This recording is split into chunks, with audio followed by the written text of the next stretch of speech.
And that's probably the message I give to anyone listening who's just starting out in Tableau. Don't be overwhelmed by stuff. Try and just do stuff in bite-sized chunks each week. Try and set yourself a mini little target each week. It's just amazing how much over time that compiles and compounds, and you just start to feel so much more confident with it. And it's the same with anything. You know, if you're going to learn a new language, if you're going to learn a new sport, it always feels strange or difficult at first, but the more you do stuff, the better it goes. So hi everyone, welcome to another episode of Secrets to the Viz. Today I have a special guest, Joe Reed, who is here to talk a little bit about his portfolio. He's done a lot on MakeoverMonday and recently got awarded for his very first Viz of the day for the global AI trends. It's a very interesting piece because it uses a lot of map layers and stuff. But before we go into that, over to you, Joe, to give a little intro about yourself.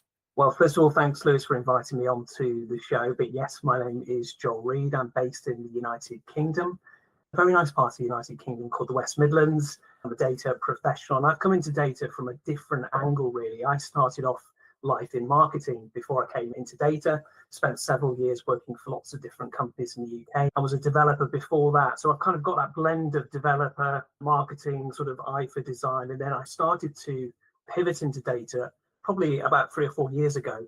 And that's where I came across Tableau for the first time. All of the data analysts were using Tableau at the time. So I think it started to rub off on me a little bit. I did the rites of passage that I think a lot of data analysts do, which is the Google Professional Certificate in Data Analytics.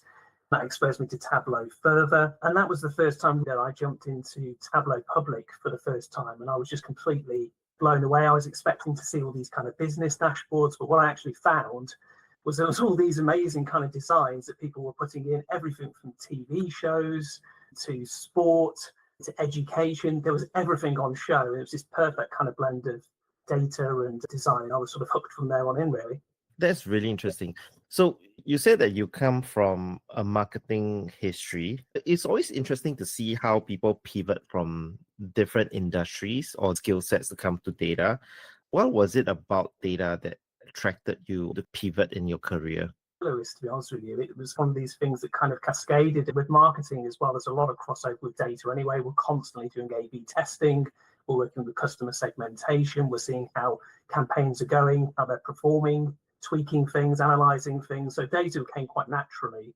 And I think what I really love about it, in answer to your question, is that the data is very black and white, isn't it? There's no sort of subjectivity to it. You're given a business question, you answer it with the data that's there, and showcase that through storytelling. As I said before, I think with working in marketing, it's actually been a strength because you're exposed to so much kind of front-end design, branding guidelines, laying out stuff. You're creating social media stuff, whether it's a video, you name it. It's all about making stuff look attractive, on brand, communicating messaging. And I think that translates perfectly into data, really, and certainly into dashboarding. So to your point, I've been looking at your Tableau public profile as well. And I think historically, for someone that pivots from another skill set or industry, usually they have maybe a good quarter of their vizzes on really technical stuff, doing the Makeover Monday and the Workout Wednesday exercises and stuff like that. But your portfolio is very interesting because I would say almost 80 to 90% of it has some form of design factor going on. You've done a lot on Makeover Monday. So maybe talk us through a little bit on your process on approaching a data set, because every week's data set from Makeover Monday is different. Well, yeah, thank you for mentioning Makeover Monday. I've got to give a shout out to the team there who each week are dropping a brand new data set into the community. It's kind of how I started to learn. I spotted it by complete chance back in about December of last year, and I thought it's a great way to get started. It's a bit like that Forrest Gump film, and it's really an eclectic mix of themes and topics each week. Data I never would have normally worked with, and I think that's the beauty of it. And each week I like to take my time with the data sets and sort of understand the data and the different types of columns involved and the types of measurements I want to do. And it's hard to tell the story. I think a good example of what I had recently was when I was doing some stuff to do with world population. And that was a topic that we had. So many different countries, thousands of lines of code. I decided to go back to basics and try and tell a data story through my viz. And that was to do with how China and India were dominating the population landscape compared to the rest of the world. So I distilled it all down to which I think worked quite neatly. rather than trying to cram everything on screen. I also like to always try and include something new each week as well and challenge myself. Sometimes I reverse engineer what other people may have done. Sometimes it's through lots of blogs or watching videos. It's a combination of those things. In terms of the sort of design process and inspiration, of course, Tableau Public is rich in existing vizzes, so there's tons of stuff to see on there. But I've also had sort of inspiration from strange places as well. So back to Makeover Monday, we were doing stuff on the Doomsday Clock, and I actually got inspiration from a movie poster. The Oppenheimer film had come out by Christopher Nolan, which was huge. So I took my inspiration for the colors and the layout and the scheme purely from a Chris Nolan poster. That's very interesting. I know you spoke at length about the India and China viz. Do you have a favorite out of all of the Makeover Mondays you've done, or the most challenging one that you've attempted? So I think my favorite was a combination of two, probably. There was one about all these kind of myths that you sometimes hear on the internet, or maybe have gone into popular folklore, and dispelling those kind of myths. I used a radial chart from La Data Viz, which was really cool. So that got me a chance to use a completely different type of chart, which involved hovers and lots of interactivity. I had a great load of fun building that one. But I also did another complicated one, which was on precipitation anomalies. That was all about rainfall across the world from the 1960s through to modern day, how each country had been monitoring their rainfall and how that had changed over time. That really challenged me to start building using dynamic zone visibility, where I could start to layer up different types of views all in one dashboard. That was a great technique. That sort of seemed to go down quite well in the community as well. What I love the most is that everyone's got different ideas. We're all working off the same data set, and you never know what people are going to come up with. It's just great to see the different ideas flowing. And that's probably the message I give to anyone listening who's just starting out in Tableau. Don't be overwhelmed by stuff. Try and just do stuff in bite-sized chunks each week. Try and set yourself a mini little target each week. It's just amazing how much over time that compiles and compounds, and you just start to feel so much more confident with it. And it's the same with anything. You know, if you're going to learn a new language, if you're going to learn a new sport, it always feels strange or difficult at first, but the more you do stuff, the better it goes. Yeah, you actually had a viz that you did early this year called The Great Escape, which is pretty interesting because it was the story about 76 Allied prisoners of war that escaped. And I really enjoyed just reading through because I'm also very intrigued about history. So whenever I travel to different countries, I often visit museums just to get a sense of the culture of the country. How long did it take for you to put everything together in the design?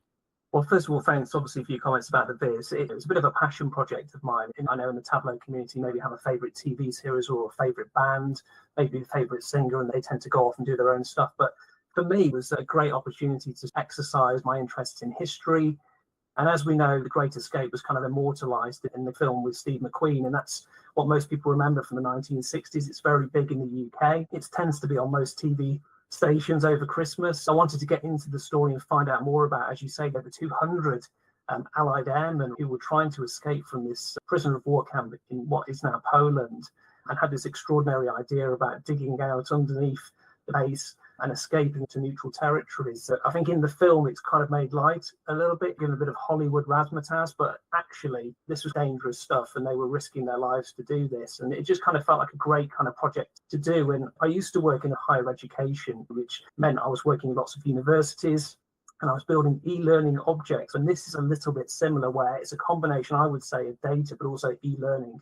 I was trying to tell a story, beginning with the premise, where this camp was, how many people were involved, and ultimately who were the people who escaped from this prisoner of war camp and what actually happened to them. And as the story goes, not to give any spoilers away too much, but sadly 50 people lost their life as part of this escape on the orders of Adolf Hitler. So it was a big kind of war crime, really. So it was kind of paying tribute to those people who were involved and trying to have that sort of nice combination between storytelling, e-learning, lots of hover over stuff, lots of map layer stuff to tell that story as interactively as I possibly could. Yeah. You also had this visualization of kind of like the floor mat of the compound itself. Was Right, this yeah. drawn by you, or was this from somewhere in the history books and all?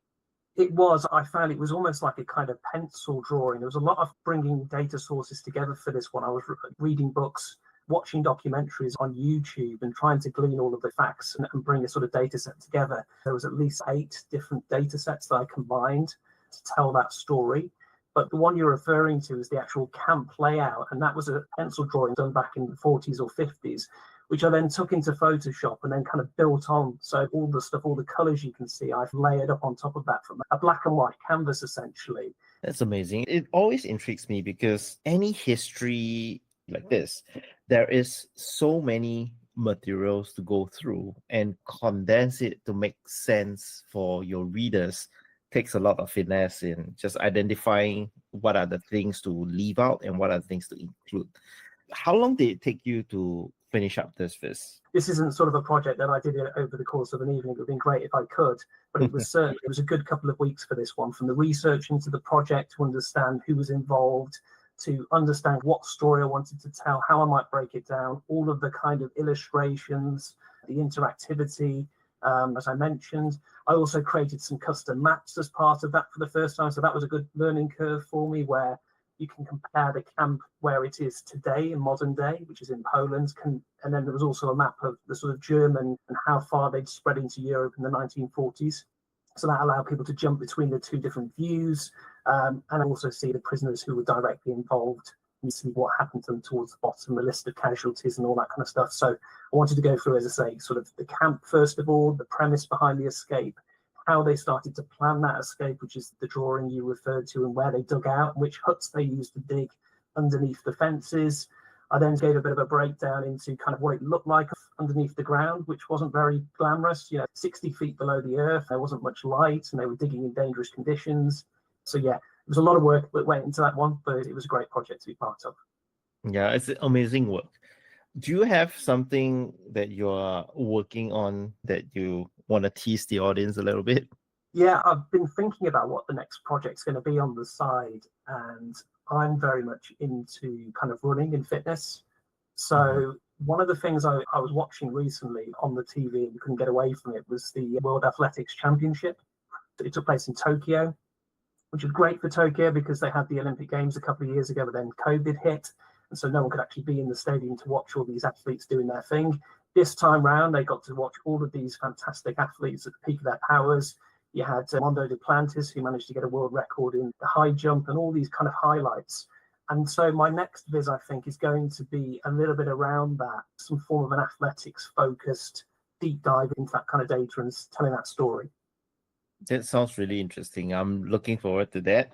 So it's been really great chatting with you, Joe, on your viz and your journey and what you have done, bringing forward your creative sense from your marketing days to the current data visualization journey. And I think that's great. Thank you again for spending time with us. I hope everyone learned something from this, and we'll see everyone in the next episode. Thank you. No, thank you. And thanks for making the time for me as well. That's perfect.